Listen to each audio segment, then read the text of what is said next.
Marky ba, may marirecommend ka bang bagong buffet? Umay na umay kami sa mga nagka-trending. Actually, may pupuntahan ako ngayon, ipapakita ko sa inyo. Kaso ang issue ko lang dito, sabi nila, 6 doors yung pangalan pero dalawa lang yung pinto. Weird, no? Tingnan natin.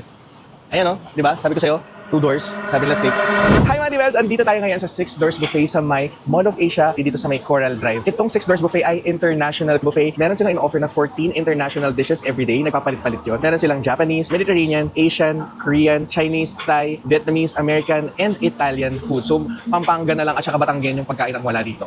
Operating hours nila is yung lunch time nila is from 11 a.m. to 3 p.m. Dinner time is 5:30 to 10 p.m. And para maiwasan natin ang leftover, meron silang leftover charge na 200 pesos per 100 grams and maximum of 3 hours lang yung kain. Pero huwag ka dito mag-overnight. Huwag masyadong suga pa. Meron silang mga different promos for groups. Meron silang 10 plus 1. Every 10 paying customers, merong libreng isa yan. Pag birth month mo, pwede ka rin magsama ng tropa mo dahil 4 plus 1. Pwede mong scamin yung mga kaibigan mo na, tara, kain tayo, libre ko na. Meron silang sukatan din sa harap. 4 feet below, 599 lang. Pero yung 3 feet below ay libre. Pero kung ikaw ay hindi naman katangkara, kung 3 feet lang at tangkad mo, pero kung appetite mo naman ay pang 6 feet, ay magbayad ka. Mahiya ka. Okay? Ito yung mga charges nila. For weekday lunch, 999 pesos yon, and meron silang service charge na 5%. So, weekday dinner is 1,199. And then, yung mga senior citizens natin na mahilig sa discounts, I have a great news to you dahil meron, and nag-acknowledge sila ng mga discounts ng senior citizens and PWD. So, ayan na siya. Ngayon, tikman natin and tingnan natin kung sulit ba yung ibabayad niya. Let's go. So, umpisa natin sa mga Korean nila. So, ang Korean dishes nila ay mostly ay mga samgyeopsal. So, meron silang mga chicken, meron silang beef slices, pork slices. Chinese, meron silang mga soup broth like this one na ina-assemble mo. So, meron kang pipilian ng broth, tama ba? Pili ka ng broth and pwede kang pumili ng spicy or hindi. And punta tayo sa Japanese. And so, they have sashimi, maki, and may mga sushi rolls din sila. Yung rice lang medyo sticky.